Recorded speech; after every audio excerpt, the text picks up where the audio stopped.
Sairam Manasa, Hey Sarah, Malvika. how are you this morning?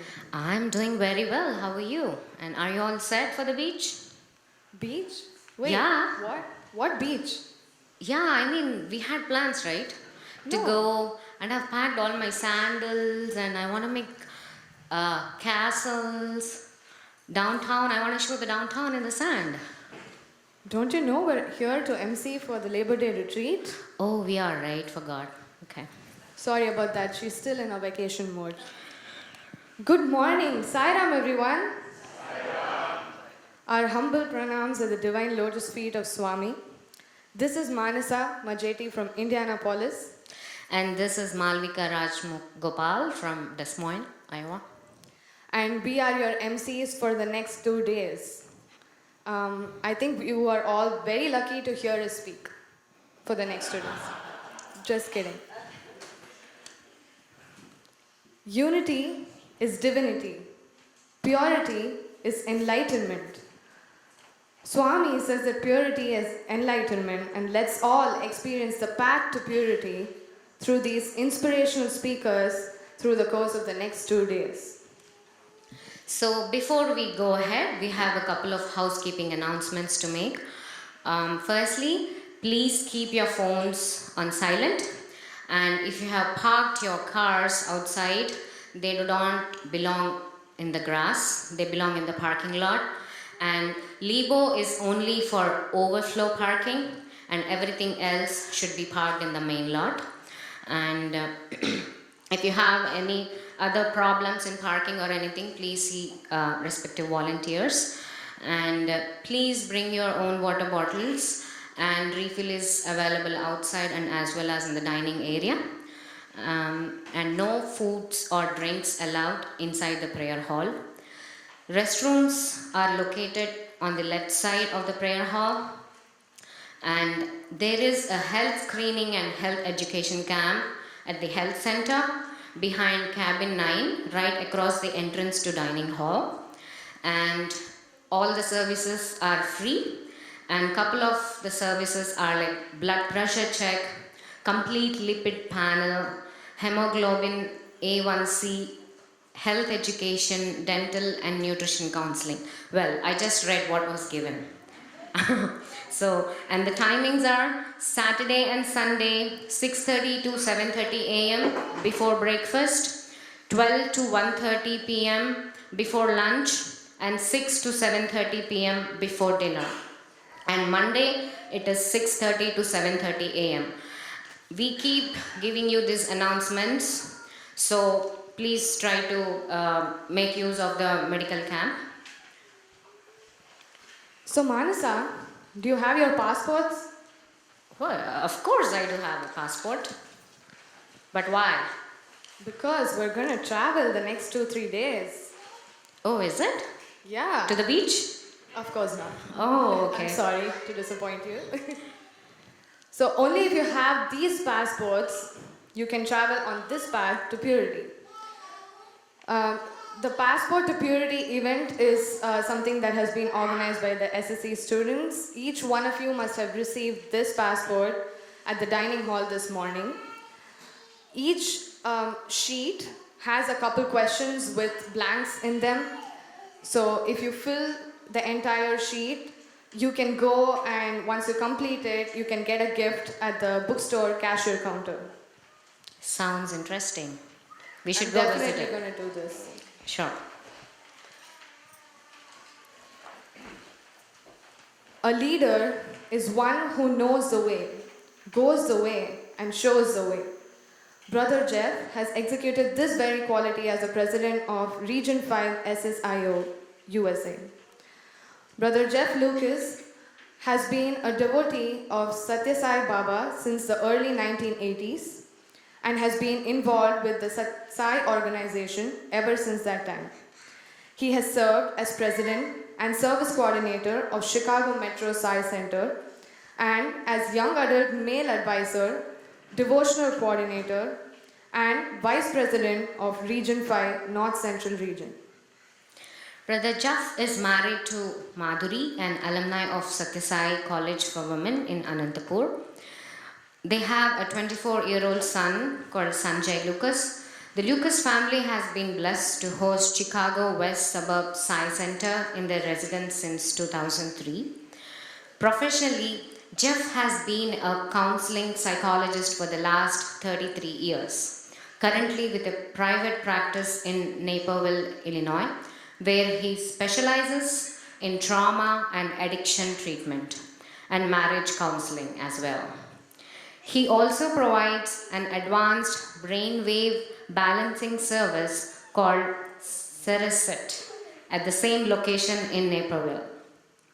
We now invite Brother Jeff onto the stage to give us the welcome address.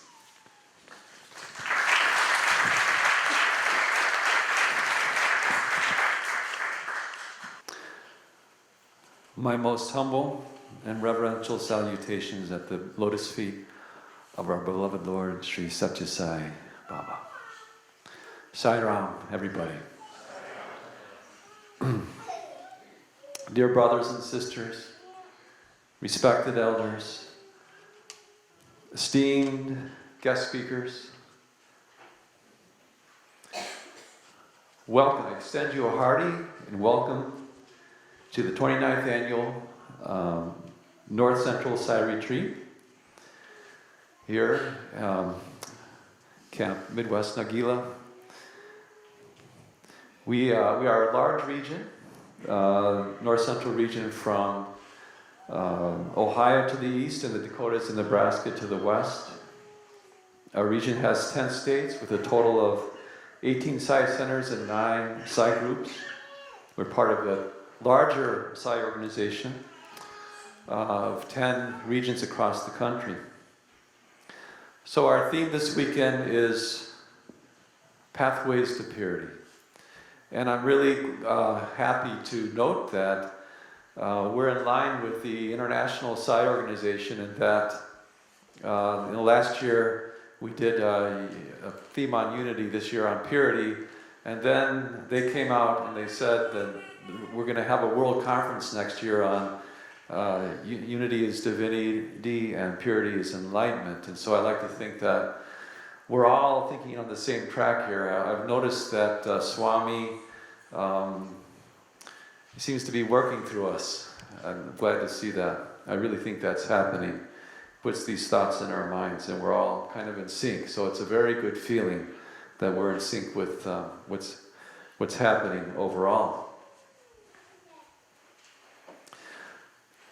So Jesus Christ said, "Blessed are the pure in heart, for they shall see God." And so purity is a very important theme. If we don't have purity, we're not going to progress on our spiritual path. So we're going to go into that hopefully very deeply this weekend. And our guest speakers and our workshops and everything will take us into that subject. I've been studying the book by the Sathya Sai International Organization on Purities and Enlightenment. When we have these retreats, I dive deep, and all kinds of ideas have been presented there by Swami. But the one that strikes and jumps at me at the most is how Swami says we care so much about the pollution in the environment. But he said, really, that's not so important. I mean, of course it's important, but he's saying what's really important is the pollution we have inside of us. And that's such an obstacle to realizing our divinity.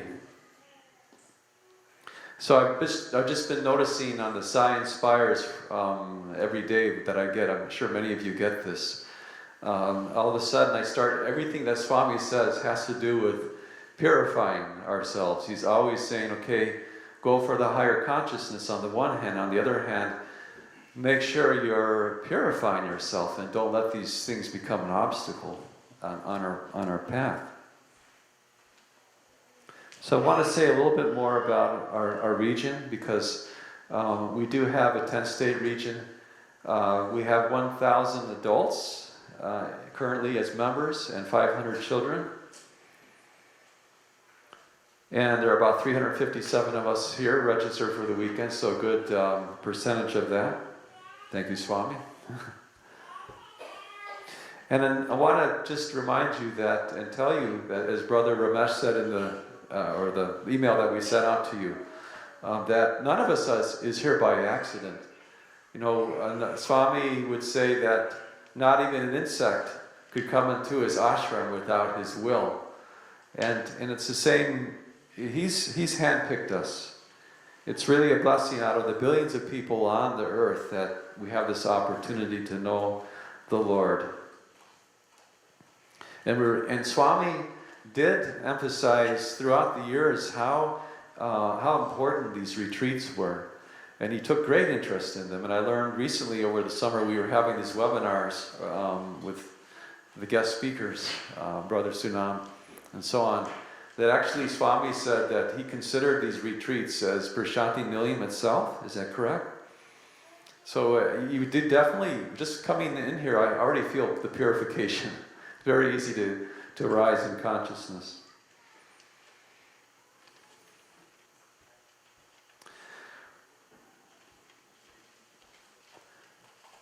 So we have some, I just want to point out, we have some really good things happening in our region. You know, I see, as Sister mentioned, you know, I do a lot of marriage counseling, and one of the things when I sit with the couples, every week we might meet and I say, okay, what's going well? You know, what's been going well? Then I also ask, what are your challenges? So I think as an organization, we also need to take stock, and then we look at both. And so as an organization, we also need to take stock on what's going well, and what are the challenges too that we are facing, then so that we can proceed. And so this is kind of a little bit of a State of the Union address, State of the Regional Union. And so I want to talk about some of the good things first. I mean, it's all good ultimately, right? Swami says, see good. However, so we're very strong in bhajans, absolutely. How about those bhajans this morning? And you know, Swami actually says that the bhajans serve a different purpose than individual prayers. That they actually serve to purify us against the 6 inner enemies of anger and desire and all these things. And we have some very strong SSC programs. We have some, there's some new initiatives going on with public outreach in our communities more and more, and we have some excellent example of that happening with Detroit Metro, which I'm going to go a little bit more into, because I think it's a good thing for all of us to learn from. And we did host the zonal young adult festival, and I'm so happy to see some of our young adults here again coming back 3 weeks later to immerse in more of the bliss. And it was very inspiring. I mean, I was able to attend a couple of days, and you could really see how Swami's mission is just on the move with the young adult group. We're going to learn more about what happened at that festival. There's going to be a presentation Sunday morning at the beginning of the day. I hope you're all there to hear that.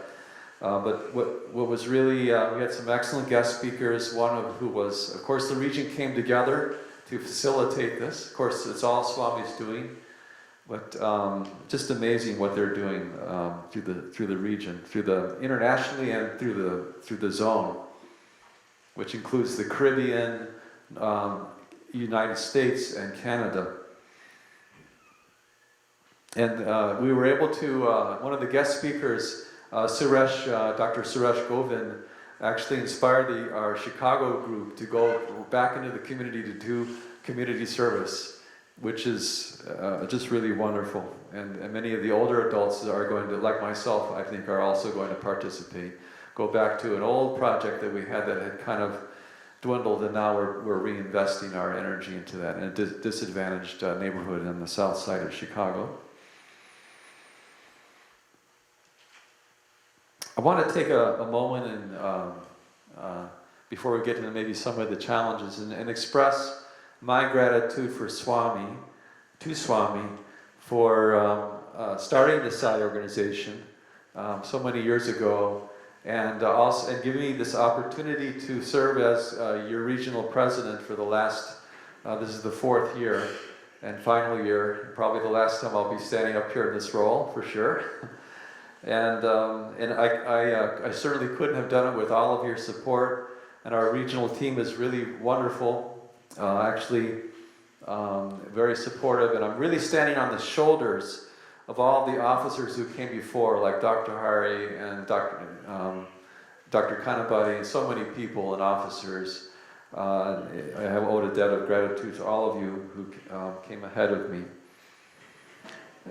And before too much time goes past, I want to acknowledge our wonderful regional officer team, we're really a group of co-consultants. I mean, there's nothing like high and low here. We're just in these roles to carry out Swami's activities and mission. And first of all, I want to introduce our Regional Vice President, Ramesh Maladi, to you all. And our devotional coordinator, Crystal Harris. Our education coordinator, Sai Prasanna. She had to go. Okay, she had to leave. Our service coordinator, Sridharan Hariharan. And our young adult team, our young adult female advisor, Dr. Geeta Govindarajan. There's also Bhushan. I don't know if Bhushan's here. And Bhushan, don't think he's here. And the 2 reps, neither of them are here, Santosh and Sai Harini. Give a hand to all of them.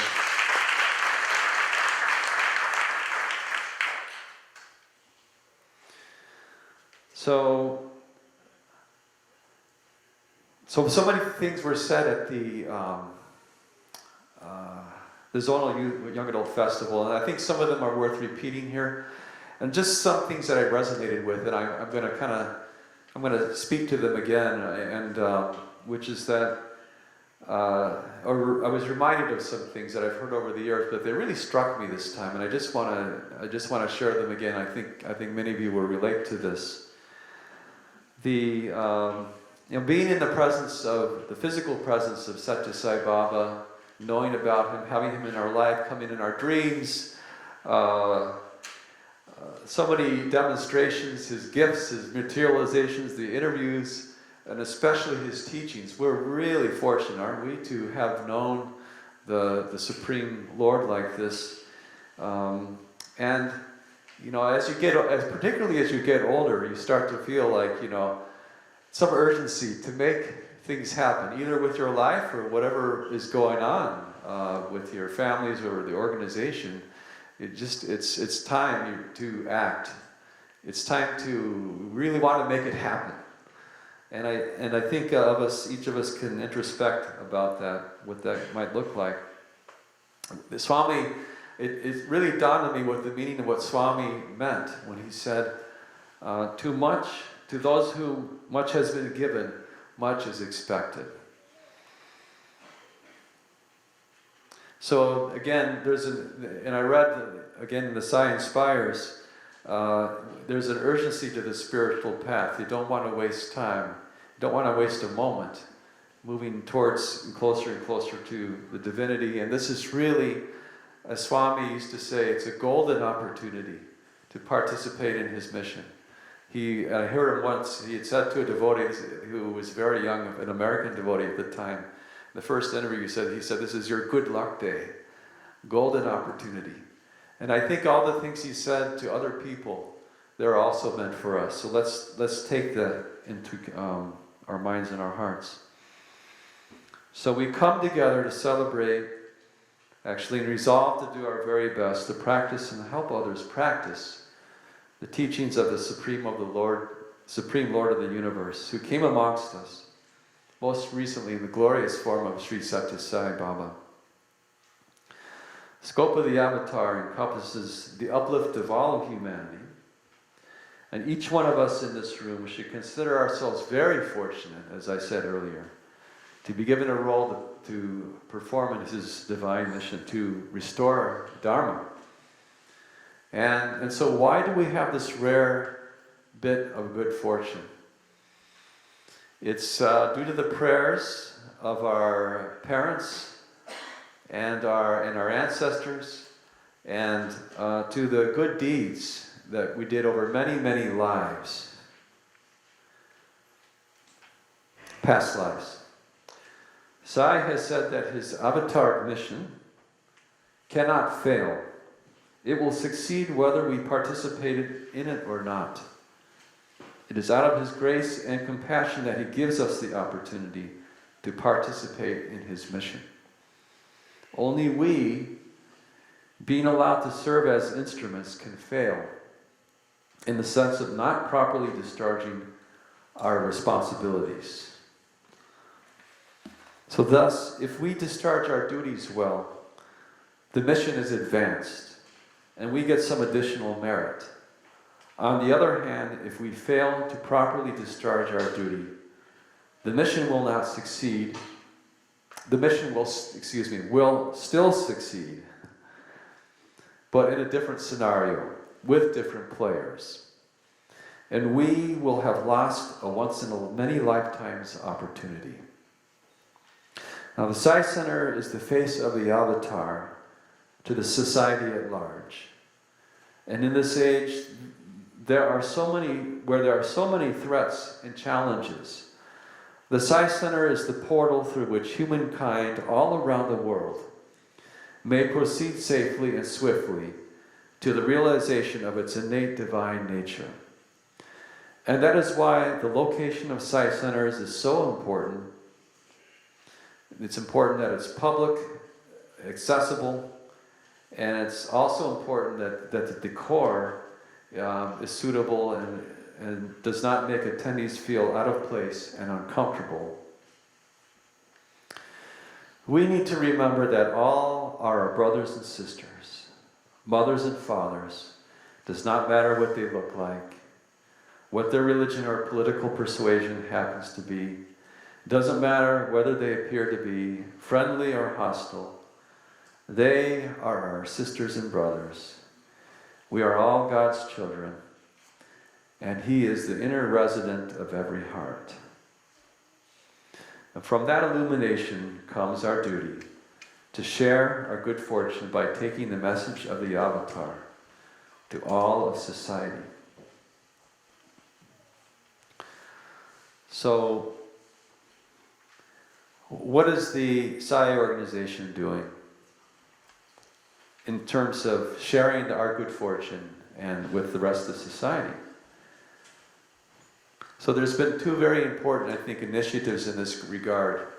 One is called the Cultural Inclusion and Expansion Initiative, which you may have heard of already. They call it CIE. And do you want to project that? And the other is called Public Outreach. And so I don't want to spend a lot of time on this. I think I'll run out of time.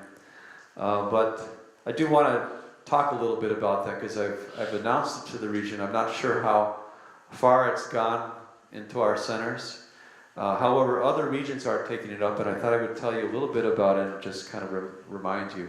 It's kind of a challenge. So in a sense, it's a little bit of it's like the elephant in the room in terms of our centers becoming more broad and universal in its practices.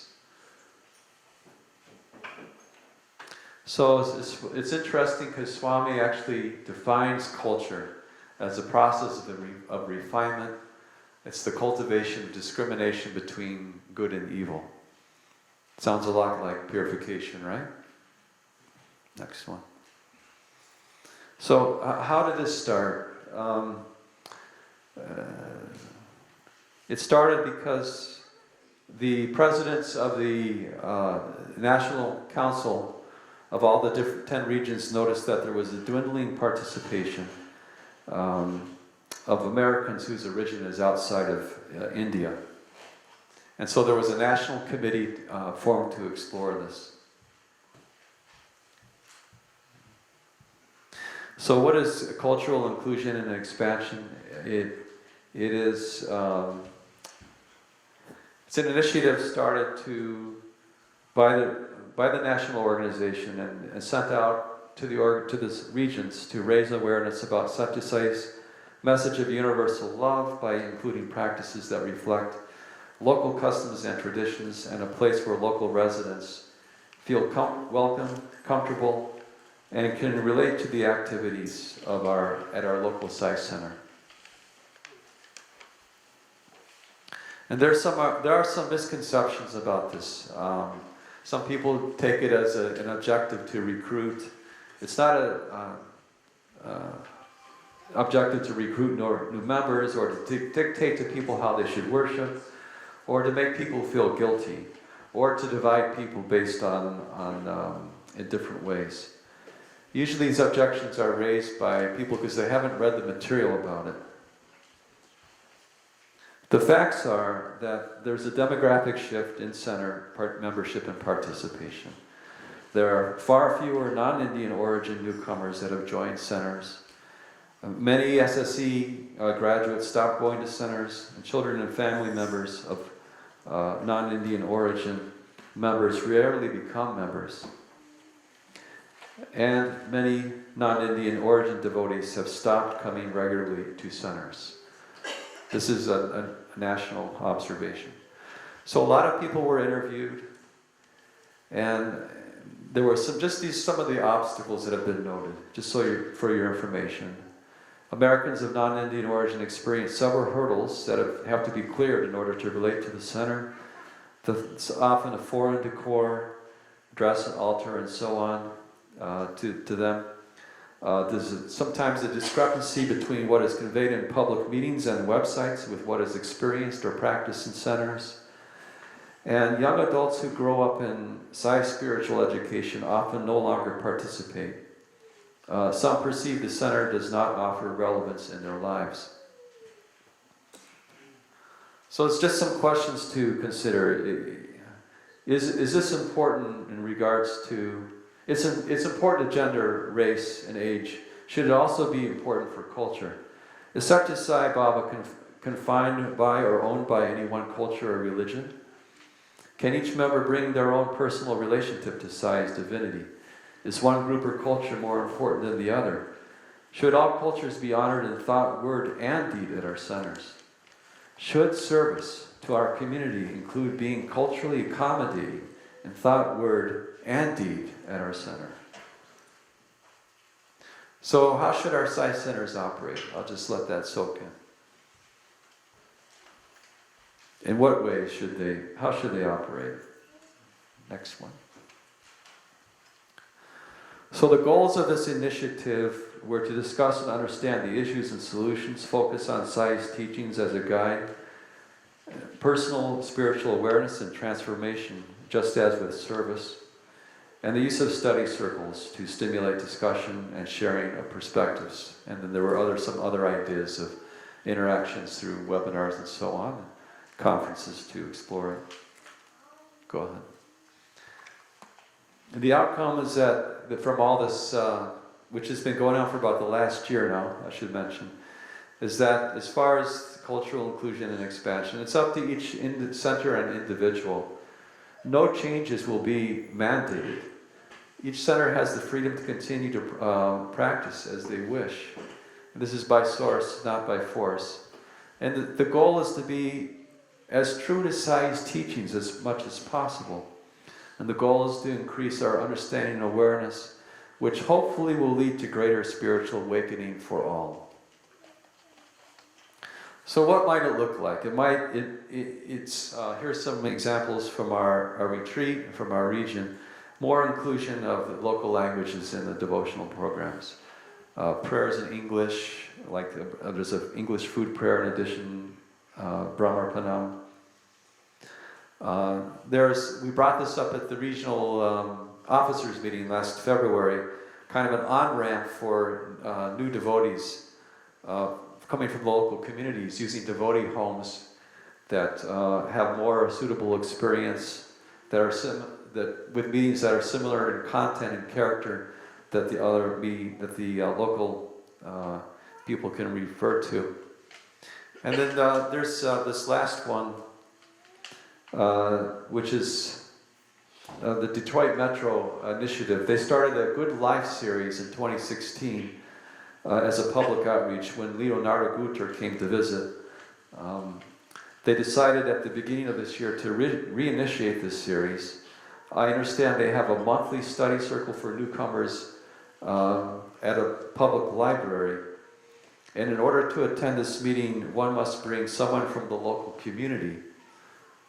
And our region has been requested by the National Council to write an article to be published in the Sathya organization website about this outreach. So I want to give a hand to Detroit Metro. Okay, so we're done with that. Okay, so what does this have to do with purity? I don't have much time, but it's purity, it's unity, purity of thought, word, and deed. And it's purifying in the sense our Sai centers, our Sai organization.